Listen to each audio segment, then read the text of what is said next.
Hello there, it's 2200 hours in Banjul. We're coming to you live from our studios here on the MDI Road, broadcasting for viewers in the Gambia and around the world. In the headlines this hour, light it up in blue, World Autism Awareness Day celebrates autistic people and those who support them. Expanding the Gambia's inoculation campaign, the regional health officials launched the rural COVID vaccination program in the Lower River and North Bank regions. And focus on second-hand clothes, GRTS News digs deep to find out the reason behind the growing boom of the second-hand clothing industry. In sports, moving fourth in league standings, Gunjur United registers a 2-1 win over Sarakunda East in week 12 of the GFF Division 2. And a face-off with proud victors. Newsfile speaks with the Scorpions and team officials on their historic AFCON qualification. Away from home, more than 50 people are dead and dozens more injured after a collision between a passenger train and a construction truck in eastern Taiwan. That's the top of the news and much more coming ahead this half hour. Thanks for joining us.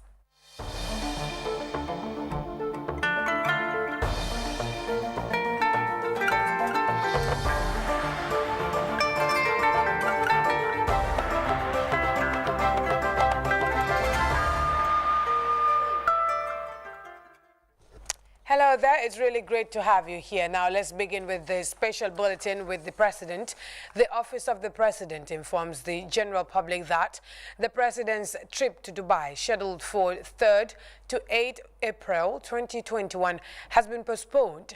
Meanwhile, President Barrow will resume work on Tuesday, 6th April 2021, following his annual leave. Now, to Easter celebrations, Christians around the world are observing the end of the Lent, marking 40 days of abstinence, prayer and fasting. Gambian Christians have also been celebrating the end of the Lenten period with local traditions, prayer, gatherings and reunion. But this year's feast has been largely dampened by the global pandemic. Christian leaders have used the occasion to send special messages of peace, calling on the faithful to increase prayer and harmony across all facets of society. Let's take a listen.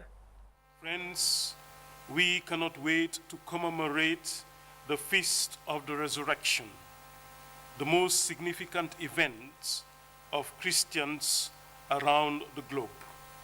Last year, most of us celebrated Easter in low key due to COVID-19 pandemic. Some countries would undergo the same this year due to the second wave of the ferocious disease. COVID-19 has brought massive suffering and death around the globe. Nevertheless, deep in the heart of every true Christian will ignite the joy of the Paschal mystery. He has risen. He is not here. Mark chapter 16 and verse 6. This was the message to a group of women at Jesus' tomb on the first Easter morning. These women went to anoint the body of Jesus on the 3rd day after his burial, but found an empty tomb. In the midst of their shock and anxiety, a man dressed in a white robe sitting on the right side in the tomb addressed them. "Don't be alarmed," he said. "You are looking for Jesus, the Nazarene, who was crucified. He has risen. He is not here. See the place where they laid him." Mark 16, 5-6.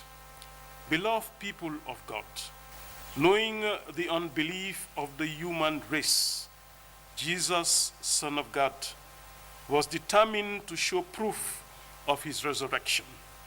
If Jesus is in us, we will behave in better ways towards one another and speak better words to others. For example, we will not slander and libel others.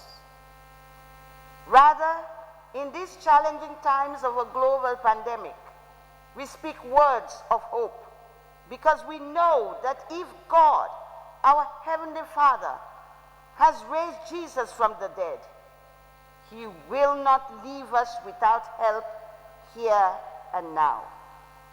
We will speak words of comfort and encouragement to those who have lost loved ones and encourage them to turn their pain into compassion for others.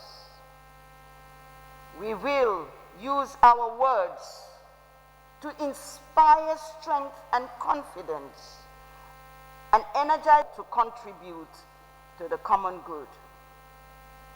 We will use words to bring dignity and love to all. We will use words to bring wisdom to those who feel lost and overwhelmed by their circumstance. Not only that, but we will use words to thank God Almighty for his amazing grace and love for the entire world. We will use words to pray to Almighty God that he will give courage to those who are fearful and humiliated and vulnerable, to comfort those who mourn, to guide the leaders of the world, to guide the governments of the nations, including the nation of the Gambia. Friends, now to this press release dated 2nd April 2021 from the Gambia government spokesperson on the updated quarantine and testing requirements for intending travelers to the Gambia. Now it says the government of the Gambia wishes to draw the attention of the public to the latest COVID-19 protocols governing quarantine procedures and testing guidelines for arriving passengers in the country. The Ministry of Health, in close collaboration with the World Health Organization, WHO, have now progressed to conduct rapid diagnostic tests as passengers arrive at the Banjul International Airport. Therefore, effective immediately, the following mechanisms are now in place.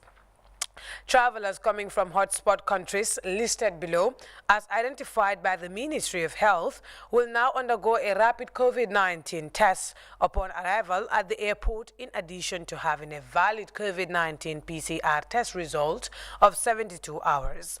Those travelers whose rapid test results turn negative will be allowed to go home with the advice to report to the sample collection site in case of any signs of COVID-19. However, travelers who test positive on arrival at the BIM will be subjected to a further mandatory PCR testing for confirmation of their latest COVID-19 statuses. All other travelers from non-hotspot countries shall provide a valid negative PCR test within 72 hours. Such passengers will be allowed to go home and advised to observe a 14-day self-monitored quarantine with a condition to report for testing when experiencing COVID-19 symptoms.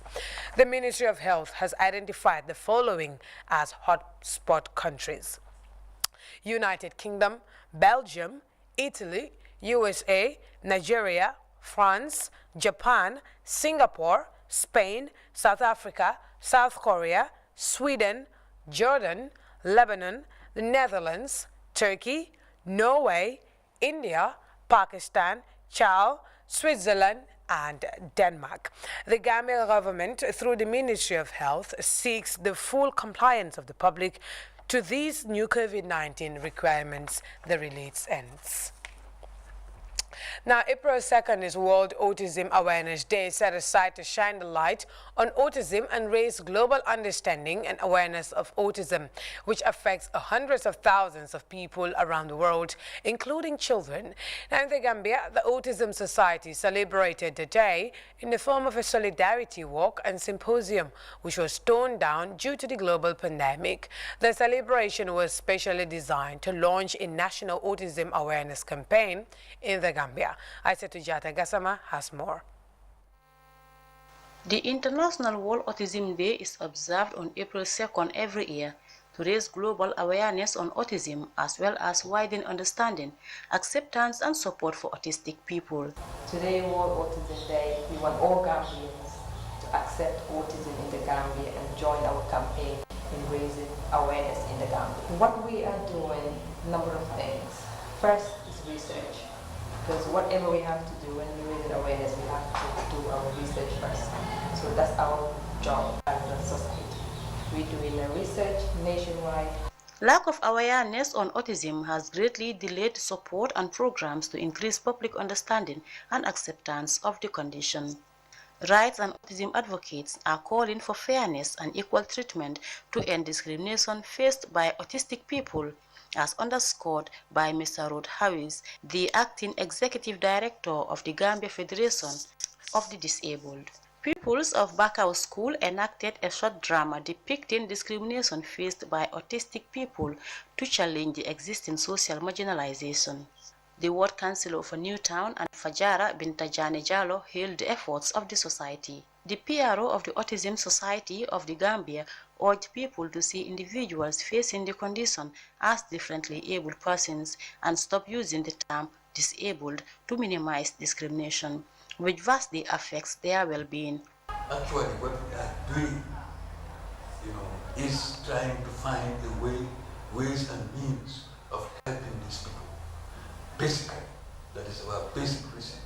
But in so doing, we are also trying to establish a clinic, a clinic where we could get experts from wherever he or she may come to help us give, solace, treatment, advice, to these young boys and girls, men and women who are autistic, But also, our final objective is, if it is possible, if we have the money, is to build a hospital for them. Gas Jara is the founder of Autism Society of the Gambia. And we as a society as well are collaborating with government institutions, for example, Education Department, Health, and other NGOs to join this noble cause. Her message to the public is clear: embrace people with autism for a brighter future, for they are part of us. My message to Gambians is to accept autism, to come out in their numbers and join this noble cause. It is a cause that's not just for the kids, but the whole nation. Autism is everywhere. It's not a disease, it's only a condition that affects the development of a child or a person. So my message is for all Gambians to accept autism, raise awareness, and sensitize our people about autism. The 14th annual World Autism Awareness Day is a global effort to raise awareness and bring necessary services and support for hundreds of thousands of autistic people, including children. Thus, this year's theme, Light It Up Blue, recognizes and celebrates people with autism and those who loved and support them. For the news, I am Aissatou Jata Gassama. Let's move to health matters, because the Regional Health Directorate in the Lower River has partnered with the expanded program on immunization to launch the rural COVID-19 vaccine program in LRR.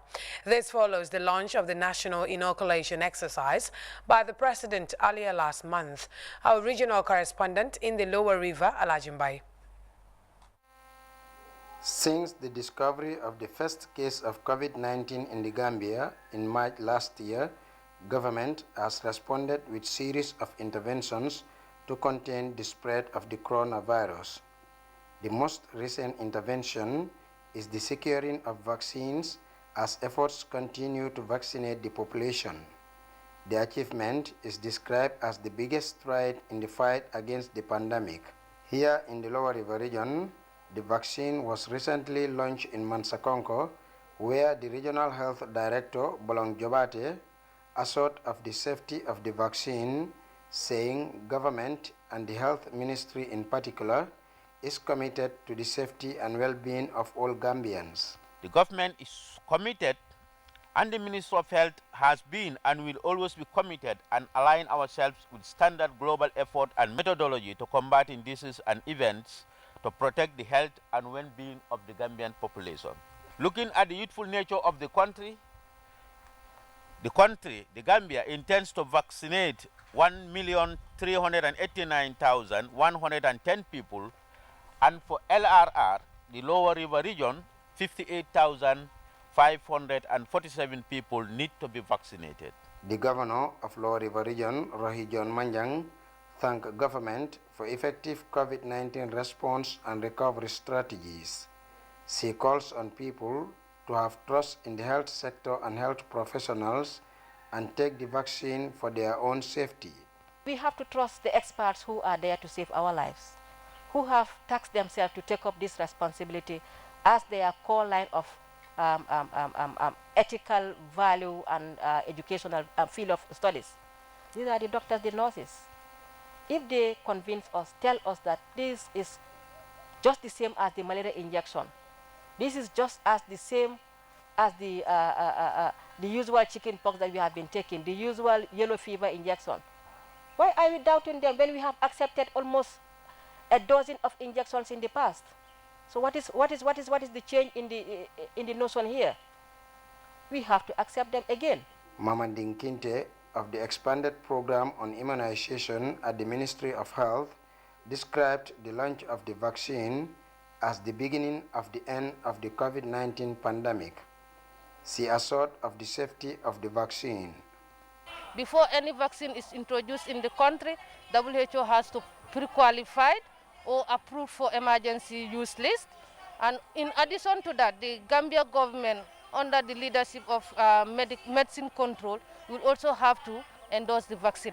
And COVID-19 vaccine has passed all these due processes and showing to the population that the vaccine has been tested, approved, and its safety is being assured. So on that note, I encourage the population, especially those that fall under the priority risk, especially the health workers, those with comorbidities, and also those aged 65 and above.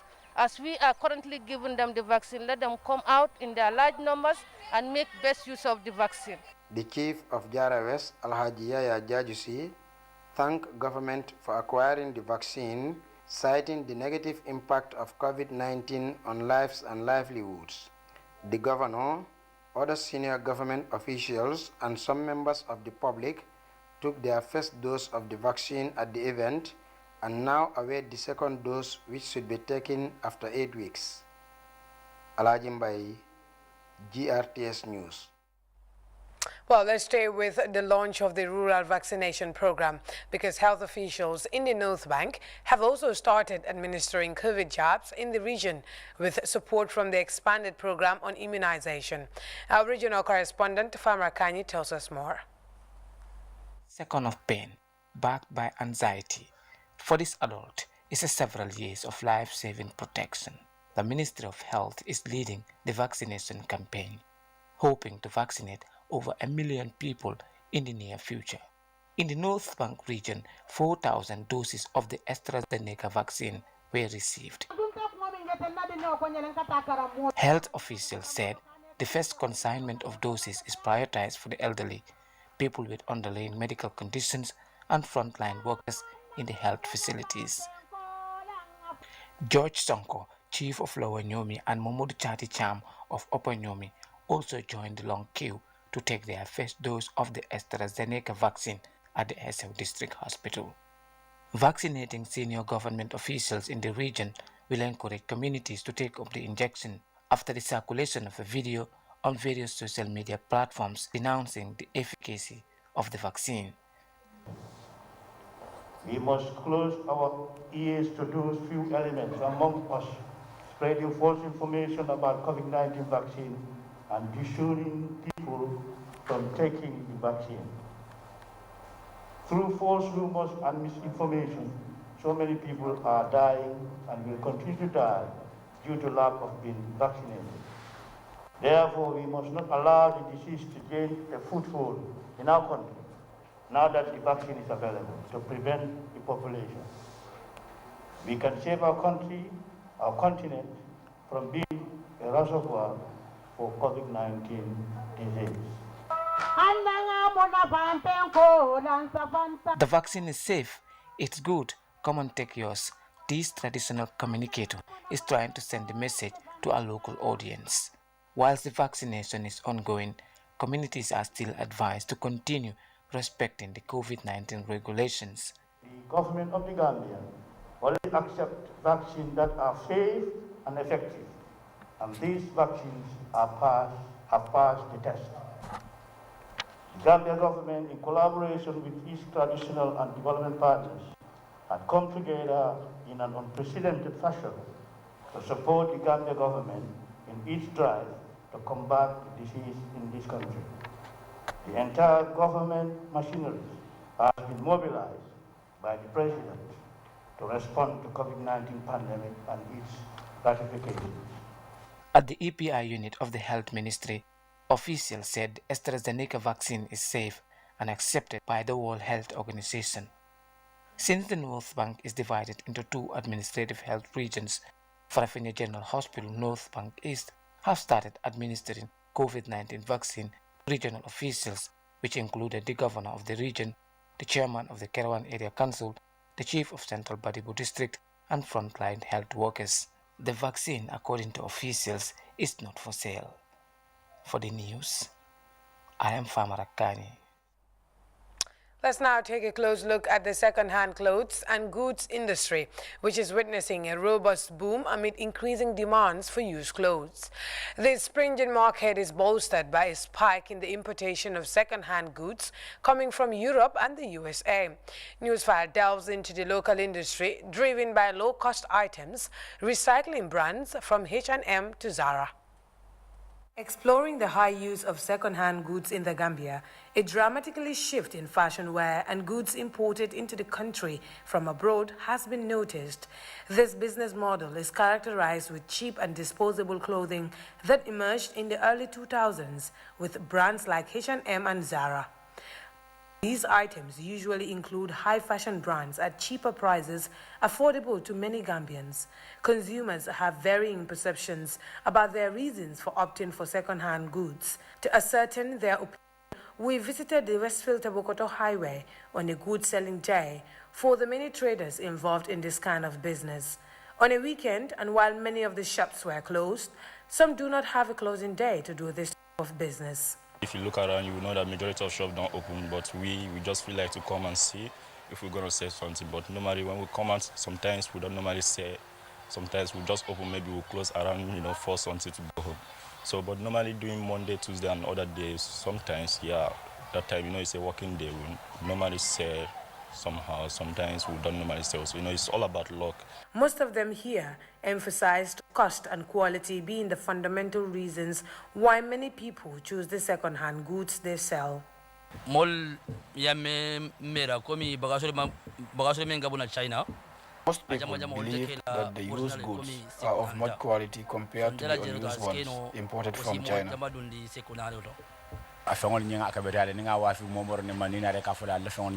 People always give us positive feedback whenever they purchase our goods. The quality they say is the reason they don't buy the unused ones. Business folks say the business can be profitable, but prices are highly dependent on importation cost, which for the most part is fluctuating by the day. On the part of the customers, durability and quality of the goods remains their primary motivation to have value for their money. They help those, it's 80% of the community that they cannot buy new ones. Their buying capacity they cannot buy new ones. So the best is to have the second hand. These are, it has advantages and disadvantages. Second hand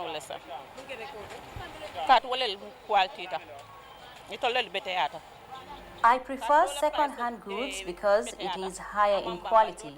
Some goods are expensive but not strong enough compared to cheaper ones.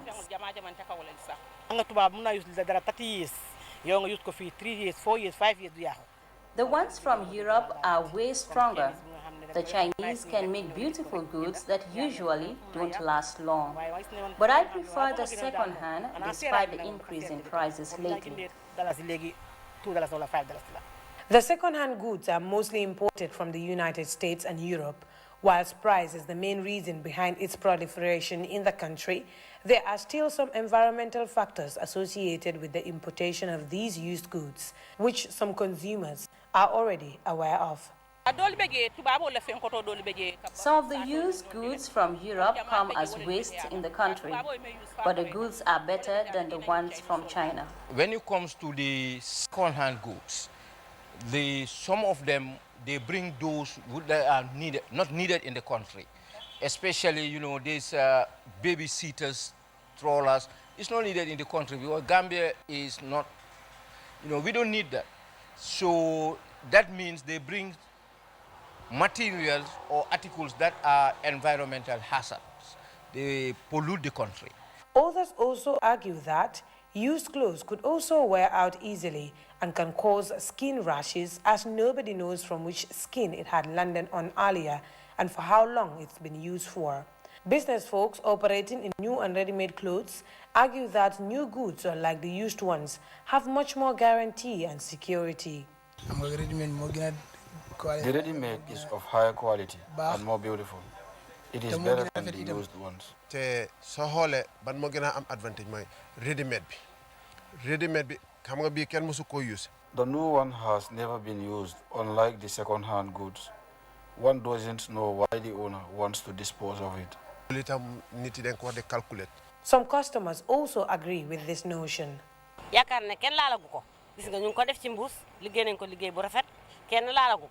As you can see, this is very well packaged and not used.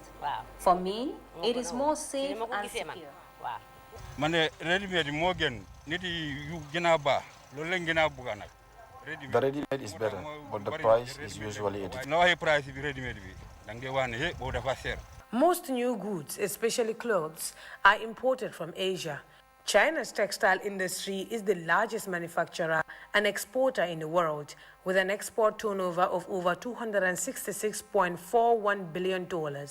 However, as useful as these goods may be for different sections of society, consumers still believe that there should be some regulation or policy to keep importers on check. The onus lies at those who are bringing the goods. They must look at what Gambians want. Not everything you could bring in the Gambia that they want, so that they will not pollute the country. That's where the government could come in, and maybe they will levy a tax on all these those who are polluting the environment, those who are bringing goods that we don't want. And if it is polluting the country, you have to pay tax for that.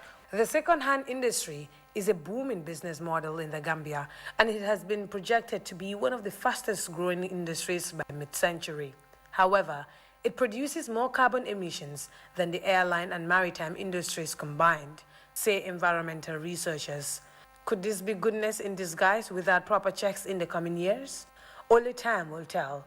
But till then, many customers of these products have demonstrated their love for second-hand goods due to its affordability and quality. Reporting for GRTS News, I am Fatu Elika Mloshi. Let's now head to the west coast town of Lamin, where development efforts are being intensified to increase access to water and particularly revive and regenerate Bereto Tenda, the town's riverside popularly called Lamin Lodge, which has played a vital role in the area's economy for decades. The area's fortunes have been badly hit by the global pandemic and slow pace of tourism. Lamin's biggest industry, but residents have teamed with the Mami Water Yacht Club to revive the location, which now boasts of newly repaired boats, a shower building, as well as a cleaner environment after the clearing of a landfill. COVID-19 has had a devastating impact on tourism, but Lamin is looking towards recovery. We now head to the Lower River region, where US-based charity USA JARA Association recently donated an assortment of medical items to the Soma District Hospital. The materials, valued at $2.5 million, were presented to beneficiaries in Soma. Our regional correspondent in the Lower River region, Alajimbai, was there. USA JARA Association was established a few years ago by natives of JARA living in the USA to complement government's development efforts in JARA districts. Since its inception, the association has made series of donations to health facilities and schools in the area. The latest is an assortment of medical items donated to Soma District Hospital. Tijan Sedikan, a member of the association, explained the donated materials and their expected benefits to the people. where we were easily able to obtain the medications. And like I said, the Lions Club were very willing to give. Conservatively, we put a price tag of $2.5 million on them, but I can assure you that we can multiply that by 4 quadruple. So definitely there's a lot of money invested in this stuff.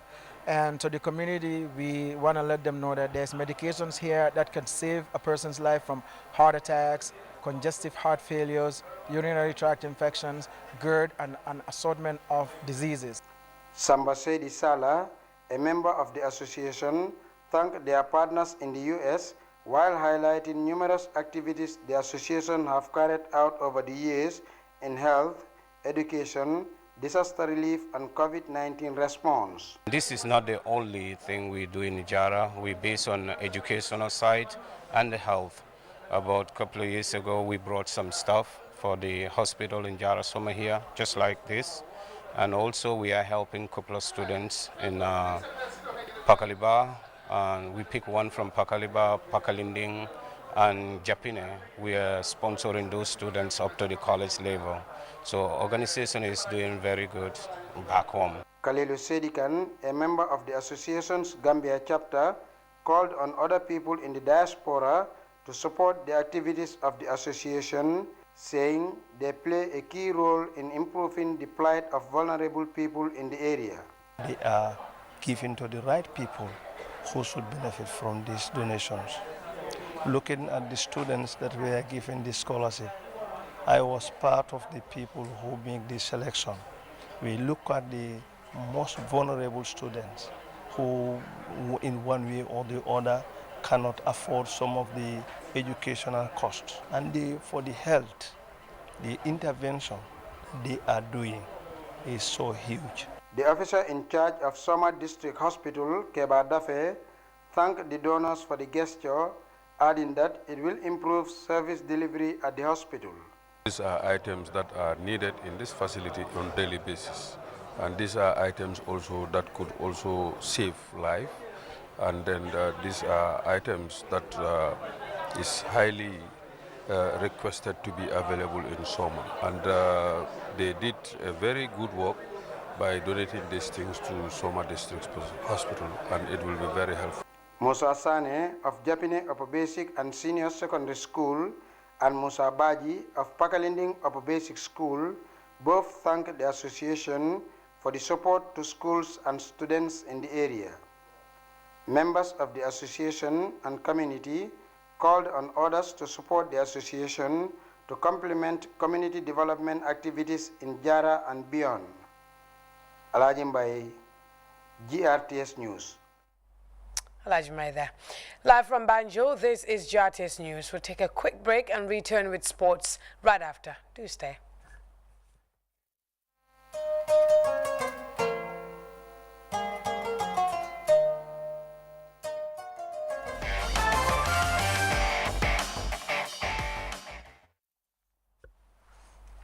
Welcome back. Now, sports and to Gunjur United, who have registered a 2-1 win over Serekunda East in Week 12 of the Gambia Football Federation Division 2 to move 4th in the league standings. Famar Baji witnessed that encounter at the late Usman Saho Football Ground and reports.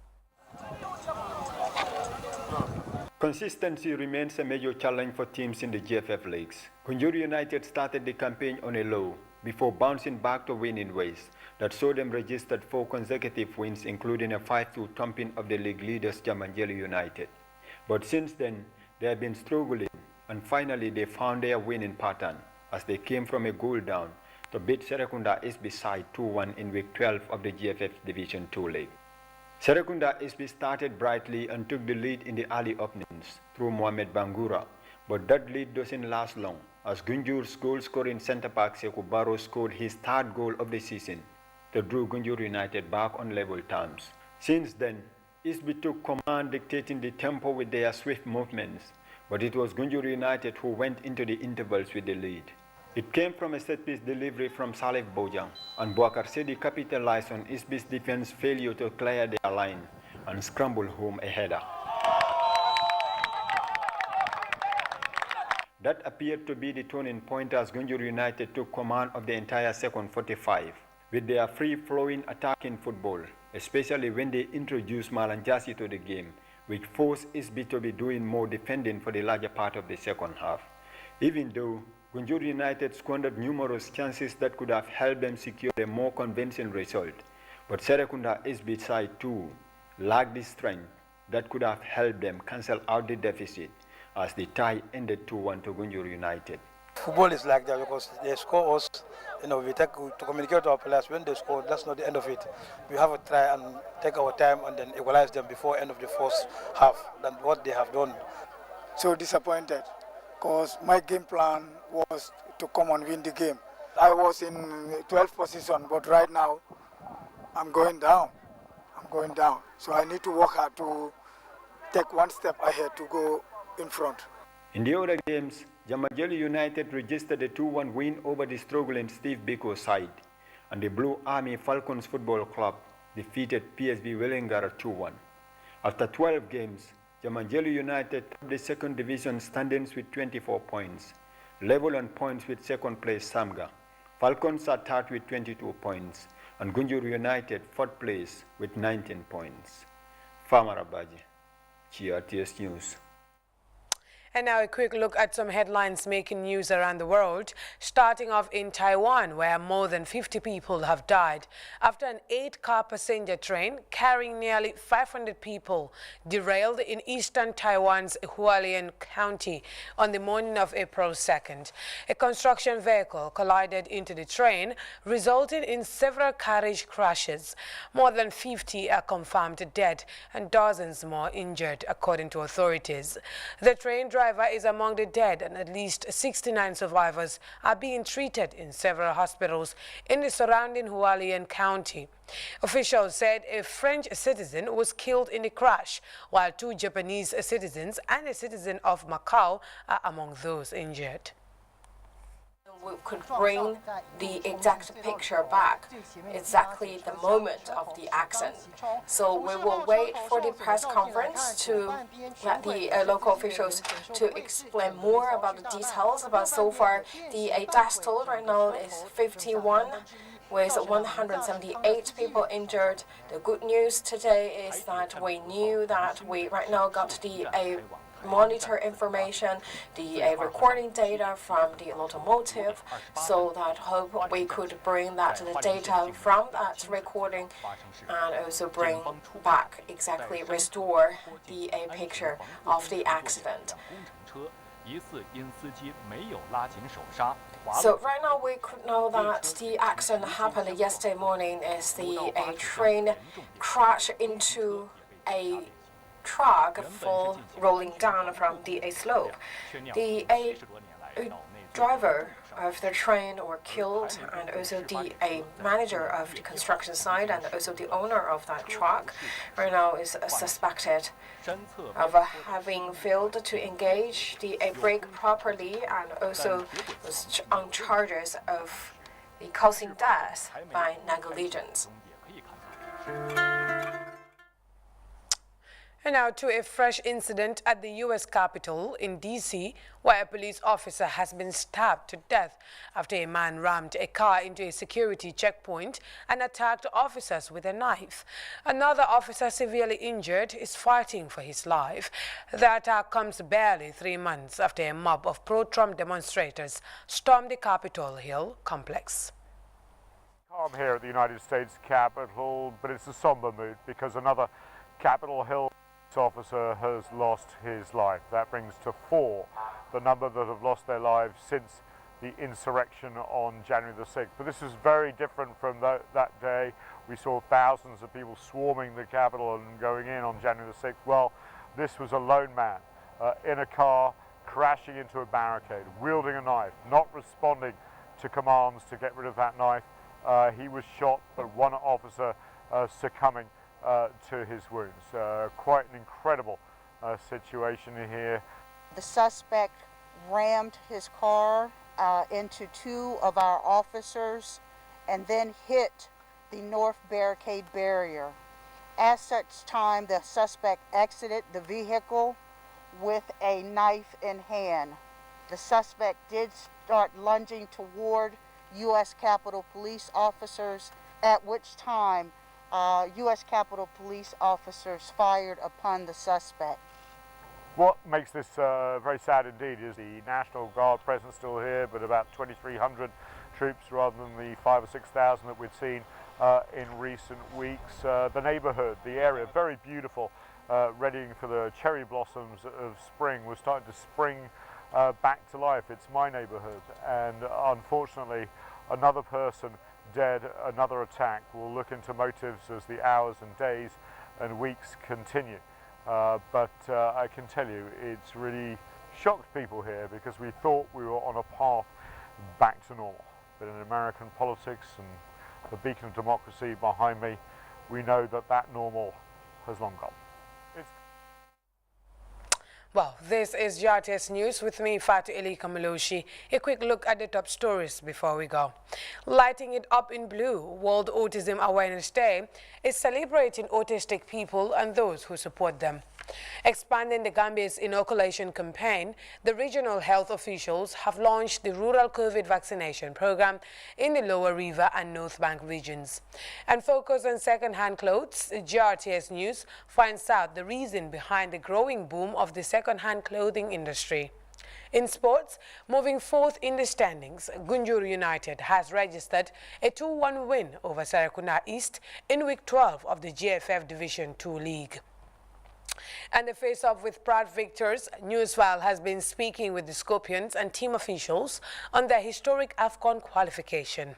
Away from home, more than 50 people have died and dozens more injured following a collision between a passenger train and construction truck in eastern Taiwan. Well, that's all in this edition of GRTS News. Many thanks for the pleasure of your company, and do stay with GRTS for more interesting programs. From myself and the entire news team, have a good evening.